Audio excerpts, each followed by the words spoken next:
أما بعد فأعوذ بالله من الشيطان الرجيم بسم الله الرحمن الرحيم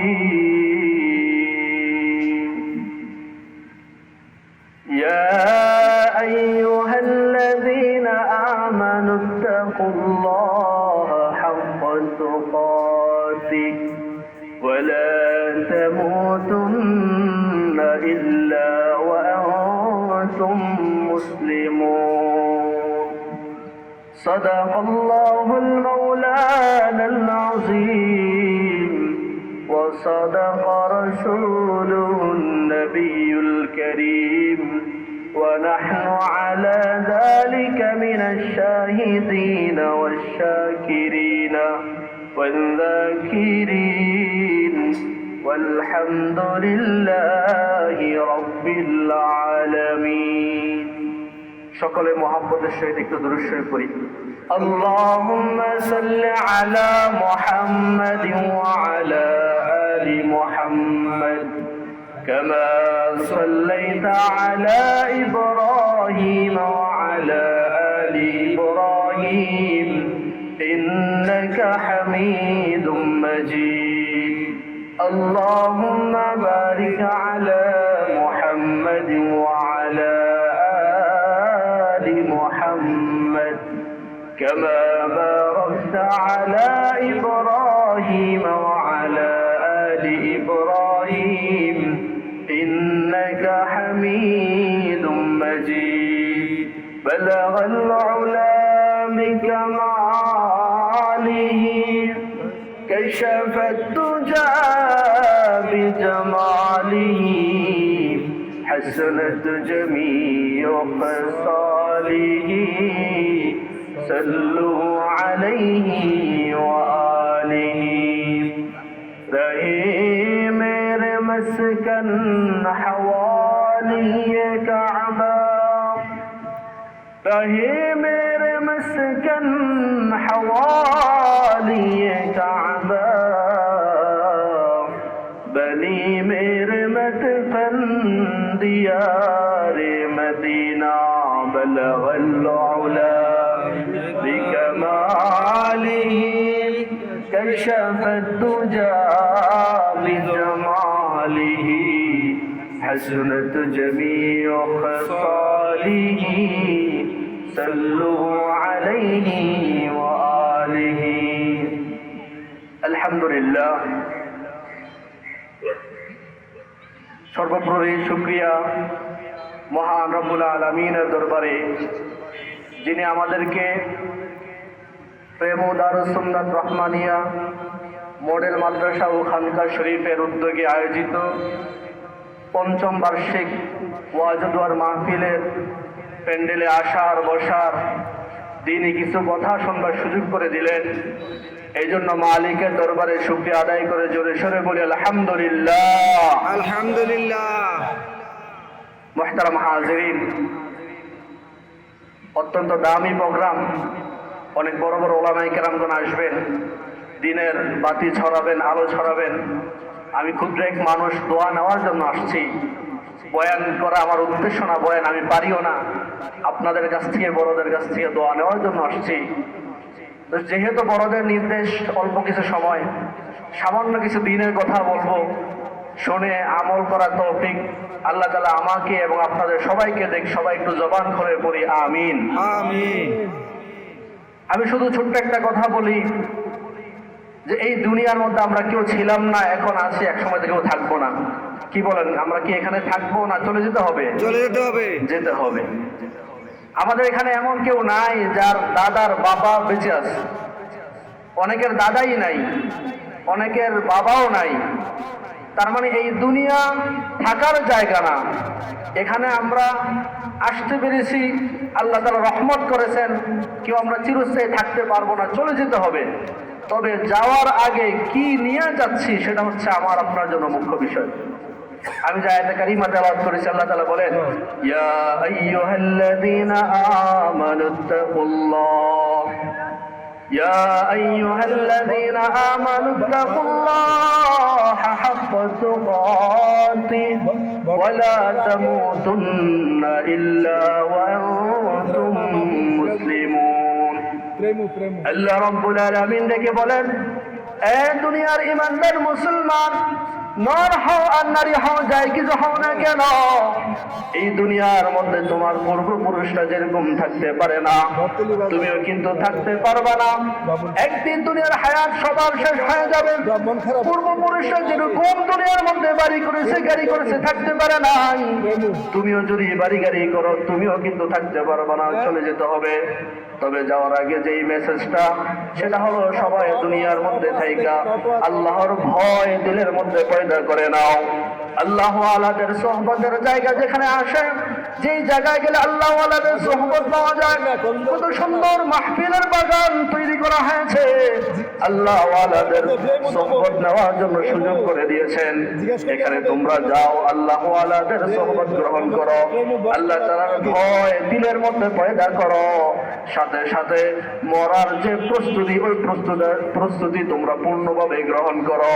তোমরা যদি মৃত্যুবরণ করো, মৃত্যুর আগে অবশ্যই নিজেদেরকে মুসলমান হিসাবে পরিচিত করে নাও। এই দুনিয়ার হায়াত একেবারে সীমিত, অল্প কয়েকদিনের জন্য আমরা আসছি, কেউ চিরস্থায়ী না। তবে যাওয়ার আগে কি প্রস্তুতি গ্রহণ করলেন, কি নিয়ে যাচ্ছেন, এই জিনিসটা হলো মুখ্য বিষয়। পয়গম্বর আরবি দেখি বলেন, الكيس من دان نفسه وعمل لما بعد الموت।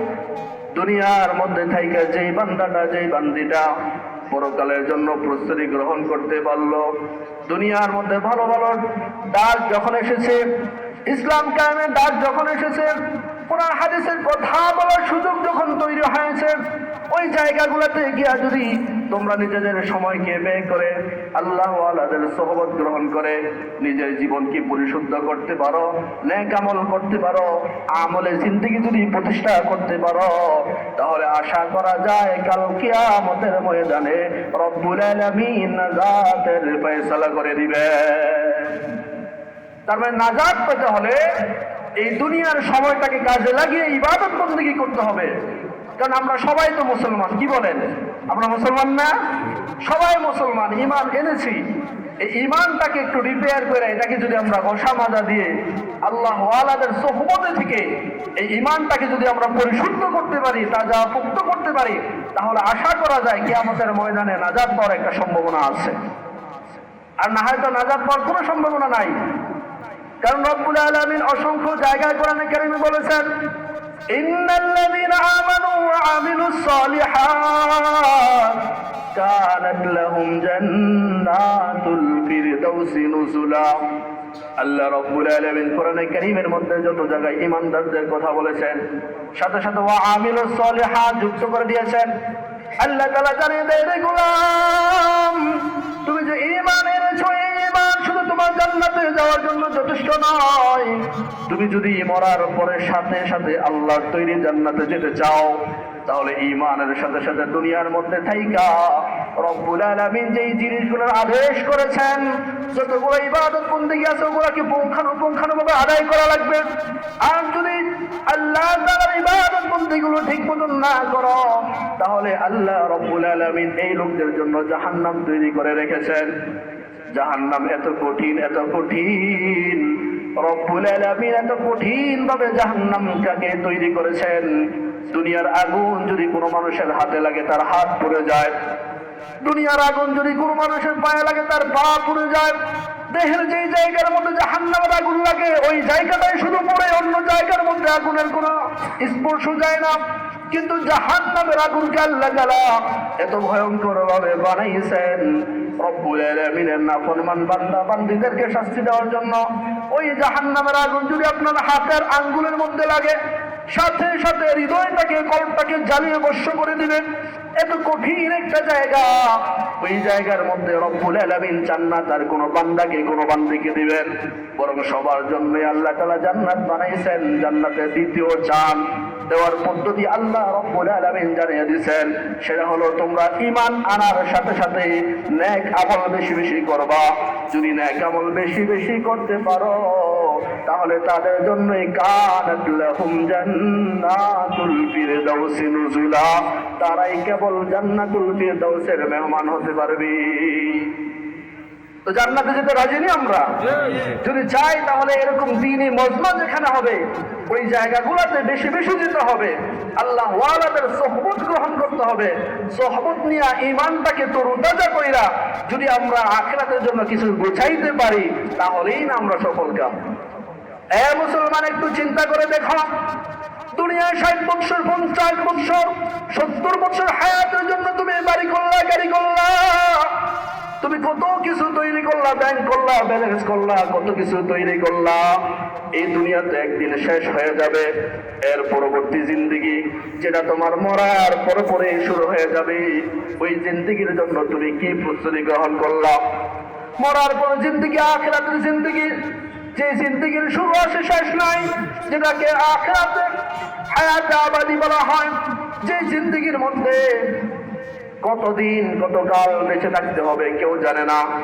এক কথায় স্বাভাবিকভাবে একটা বুঝ নেওয়ার জন্য যদি বলা হয়, আল্লাহ রাব্বুল আলামিন যতদিন বাকি থাকবেন আখিরাতের জিন্দেগিও ঠিক ততদিন বাকি থাকবে। এত লম্বা সময়, এত লম্বা সময়, এই সময়টার জন্য তোমার কোনো প্রস্তুতি নাই, তুমি না কেমলের গাড়ি এখনো গুছাইতে পারো না। তোমার মতন পরাকপাল দুনিয়ার মধ্যে আর কেউ হতে পারে না। এই জন্য আজকের এই মুহূর্তে মজলিসের মধ্যে, এই দ্বীনের হালকার মধ্যে এসে নিজের ঈমান আমলটাকে যদি পরিশুদ্ধ করতে পারি তাহলে আখিরাতের জন্য কিছু একটা সামানা তৈরি হওয়া সম্ভব। এই জন্য আমি যেহেতু লম্বা চূড়া কথা বলার জন্য আসি নাই, শুধুমাত্র দোয়া নেওয়ার জন্য আসছি।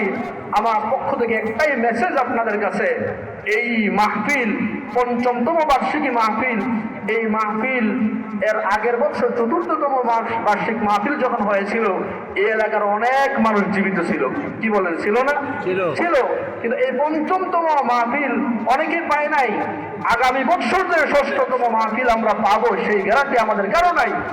এই জন্য এখনো পর্যন্ত যারা এদিক সেদিক আমাদের সময়গুলো নষ্ট করতেছি, আমাদের জীবনের এইটুকুই তো মূল্যায়ন, এইটুকুই তো আমরা নিয়ে যেতে পারবো। সময়টাকে কাজে লাগিয়ে এই মাহফিল, কত সুন্দর বাগান, কত সুন্দর পরিবেশ, এই পরিবেশের মধ্যে এসে আল্লাহ ওয়ালাদের সোহবত গ্রহণ করে ঈমান আমলকে পরিশুদ্ধ করার একটা ফিকির তৈরি করুন। যদি করতে পারি এটা আখিরাতের জন্য নাজাতের ওসিলা হবে। আরে ভাই, আপনি যে ইবাদত করবেন, যে নেক আমল নিয়ে যাবেন, এগুলো তো এখানে যে হুজুররা আসবে তাদেরকে দিয়ে দিবেন না, আপনার নিজের ফায়দার জন্যই তো আপনি আসবেন। তাহলে দিনের কাজে, নেকির কাজে পিছিয়ে থাকবেন কেন? বুদ্ধিমানের কাজ তো হবে দিনের কাজ, নেকির কাজের মতো অগ্রগামী হওয়া, সবার আগে থাকা। যে কথাগুলো বললাম, আল্লাহ তাআলা আমাকে, আপনাদের সবাইকে ঈমানের পাশাপাশি নেক আমল করার তৌফিক দান করুক। ওয়া আখির দাওয়ানা আলহামদুলিল্লাহি রাব্বিল আলামিন। মাশাআল্লাহ।